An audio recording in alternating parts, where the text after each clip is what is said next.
শিক্ষক নিবন্ধন পরীক্ষায় বই নির্বাচন করাটা অত্যন্ত জরুরি, কারণ আপনি যদি একটি সঠিক বই নির্বাচন করতে পারেন সেক্ষেত্রে আপনি সবার থেকে নাম্বারও বেশি পাবেন আর আপনার চাকরি পাওয়ার সম্ভাবনাটাও বেড়ে যাবে। তো আজ আমি কথা বলবো আসন্ন 19তম শিক্ষক নিবন্ধনে স্কুল পর্যায়ে 1, স্কুল পর্যায়ে 2 এবং কলেজ পর্যায়ের জন্য সেরা বই দুইটি নিয়ে। তো চলুন শুরু করা যাক। স্কুল পর্যায়ে ও স্কুল পর্যায়ে 2 এর জন্য একটি বই পড়লেই যথেষ্ট মনে করেন অনেক অভিজ্ঞ শিক্ষক মণ্ডলী। তো স্কুল পর্যায়ে এবং স্কুল পর্যায়ে 2 এর জন্য আপনারা দেখতে পারেন শিক্ষক নিবন্ধন অ্যানালাইসিস বইটির রচয়িতা হচ্ছে গাজী মিজানুর রহমান। এই বইটি পড়লে আপনার স্কুল পর্যায়ে এবং স্কুল পর্যায়ে 2 উভয় পর্যায়ে কভার করবে বলে আশা করা যায়। এবং বাজারে যত প্রচলিত বই আছে তার থেকে বইটি অনেক ভালোভাবে সাজানো।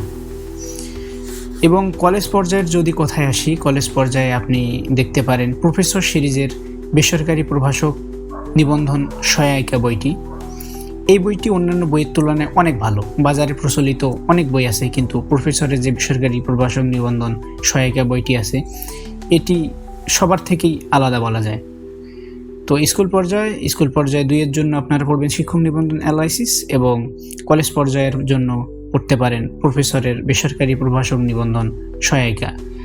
বাজারের বিভিন্ন ধরনের বই না কিনে, সময় নষ্ট না করে এবং একটি পরিকল্পিত প্রস্তুতি নেওয়ার জন্য এই বইগুলোর বিকল্প নেই। আপনারা অযথাই সময় নষ্ট না করে বইগুলো সংগ্রহ করুন এবং আপনার 100 মার্ক নিশ্চিতে এই বইগুলো সহায়তা করবে বলে আমি মনে করি এবং বিভিন্ন অভিজ্ঞ শিক্ষকগণ মনে করেন। তো এই ছিল আজকের ভিডিও। যদি ভিডিও থেকে আপনারা কেউ সামান্য পরিমাণে উপকৃত হয়ে থাকেন তো অবশ্যই চ্যানেলটি সাবস্ক্রাইব করবেন, যাতে করে ইনফরমেশনাল ভিডিওগুলো আপনার সামনে দ্রুতই যায়। সকলেই ভালো থাকবেন, সকলের জন্য শুভকামনা রইল। আসসালামু আলাইকুম।